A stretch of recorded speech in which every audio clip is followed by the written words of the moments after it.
What's up, YouTube? It's Crazy316. You know, I had a crazy liberal woman make a response to my video, Twisted Liberal Mentality, and it's so easy to pick apart, I had to do a response. She starts off the video with a bunch of junk about Sarah Palin and creationism, and I won't even get into creation versus evolution because Nephilim Free already does a good job of that. So when it comes to that, I'll point you into that direction. Nephilim Free destroys all kinds of people on that note. When it comes to embryonic stem cell research, I won't even get into that because you belong to a group of people who lack any type of morals whatsoever, so it would be pointless for me to argue about that. But when it comes to the core topics of this video that this crazy woman has made, there are some serious flaws and some assertions she has made, and we're going to destroy this video right now. The next thing he says is that we liberals are in full support of abortion. No, no, no! You are mistaken, sir. We liberals are for the freedom of choice. It does not matter how minuscule the statistics are. There are still women out there being raped, okay? And if they had these children, it wouldn't threaten their health. It would threaten their baby's health. Notice how she tries to mask abortion under pro-choice. Sweetie, you're for abortion. Same difference. You're for the killing of millions of innocent babies year-round, on demand. It does matter how minuscule the statistics are because there are only 3 hardwired cases that have to do with the mother not choosing, and that includes rape, it includes incest, and it includes complications to the mother. Now, all 3 of these categories equals 1%. So rape on its own is equal to less than 1% of all abortion cases. Now, I couldn't understand if she said would or would not provide risks for the mother, but she did say for a fact it would provide health risks for the baby. Now, let's take a look at a website and see that the risks for doing an abortion far outweigh any possible risks of not doing one. Let's see what we got here. Consider the risks: heavy bleeding, infection, incomplete abortion, sepsis, anesthesia, damage to the cervix, scarring of the uterine lining, perforation of the uterus, damage to the internal organs, death, other risks, abortion and preterm birth, abortion and breast cancer, emotional and psychological impact on the mother. Spiritual consequences is something that you would read if you are religious, but so we'll skip that because I know you're an immoral liberal. You can go to their website if you want, pregnancycenters.org/abortion. I said it before and I'll say it again. If you're so for choice, which is really pro-abortion, then maybe your parents, your mother, should have had that decision too, so that we wouldn't have to put up with the bull crap that you're putting out today. It's sad that this little girl that I'm about to show has more sense than you. 17% of women who've had abortions face complications in their subsequent pregnancies. Some may not even be able to give birth at all.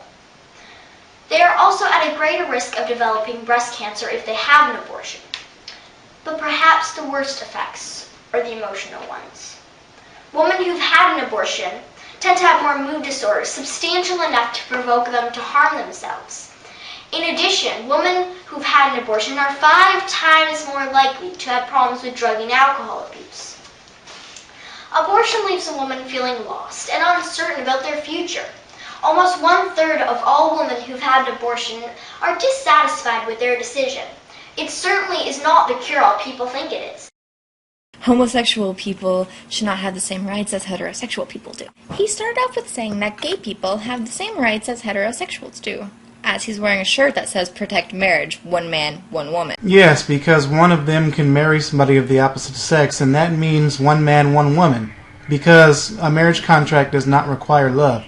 Because I know that's your next argument. Then he goes on to say an analogy that is the worst fucking analogy I've ever heard in my life. So, I'm an employee, and I'm trying to go for something that is meant for a contractor, and I get turned down for the position. Sweetie, this is where your logic is flawed.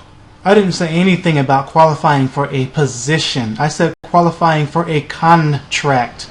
Let me break it down for you again because you're a reprobate mind. I said if I'm an employee going after a 1099 tax form because I'm trying to gain back more money from the government, would it be discrimination if they denied me that?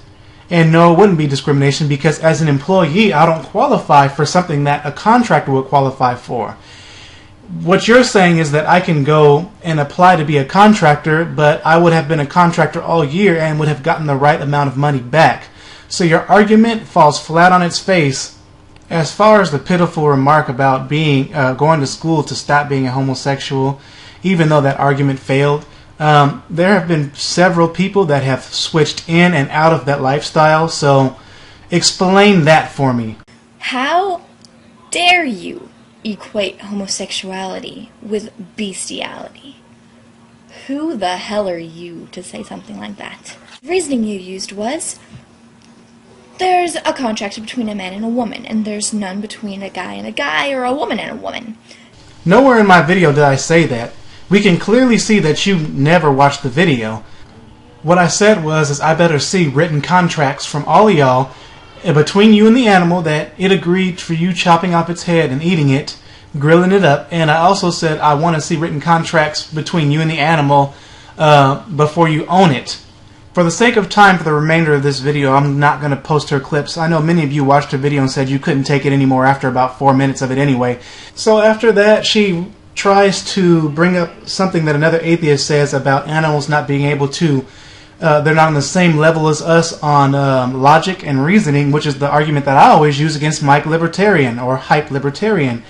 And I used against SM Pundits, but lo and behold, here's another atheist that disagrees with them.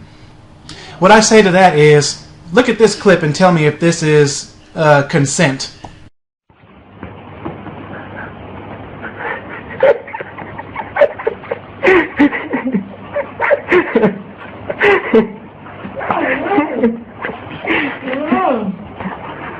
The crazy liberal woman's next argument is on gun control.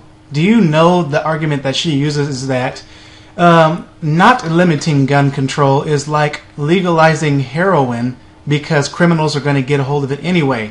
No, sweetie, you're wrong again. See, it was already in the Constitution as a Second Amendment that we have the right to bear arms. It was already legal, and what you guys are trying to do is have gun control to make it harder for Americans to protect themselves from people that will get guns anyway. Now, heroin was not legal. It was never in the Constitution that we have a right to use heroin. Sorry, you fail. Okay, this next one had me really laughing. The Unstable Creature says that the real reason that the rise of abortion, pregnancies, and STDs is because the teaching of abstinence. Why then, since abstinence was removed from school, did the rise occur? You might want to go think about that, sweetie. Now, when it comes to the rise in divorces, her excuse is that liberals don't take people's bullcrap if they get out of line or do something that's very minimal, she said. A bratty bee, wow. No, that just means that you don't know how to work things out and aren't ready for a relationship at all. And other people were arguing on the video about the rise in Christian divorces. Yes, there is a rise in divorces in Christians. And it's sad, but it's true. At the same time, that statistic versus the atheist statistic is wrong. Somebody brought up the fact that 50% or 50-something% of atheists don't even get married or don't even show they were married or something like that. That would construe the statistics, so that also puts a damper on that. But the Bible does give two ways out for divorce, so it's not non-biblical to divorce. So, next argument is on the separation of church and state, where I did not discredit anything that Thomas Jefferson said, yet I brought it up in a private letter, not in the Constitution. Now, she goes on to say that I claim that this is a Christian nation. Nowhere in my video did I claim that. I said that the First Amendment does not stop biblical or Christian values from going into government, like the National Day of Prayer that we have, something like that. You fail again. In the rest of the video, she has no idea what she's talking about, but I'd like to once again give back to you the one-sided, fact-twisting, mean-spirited, hypocritical bullcrap all to you.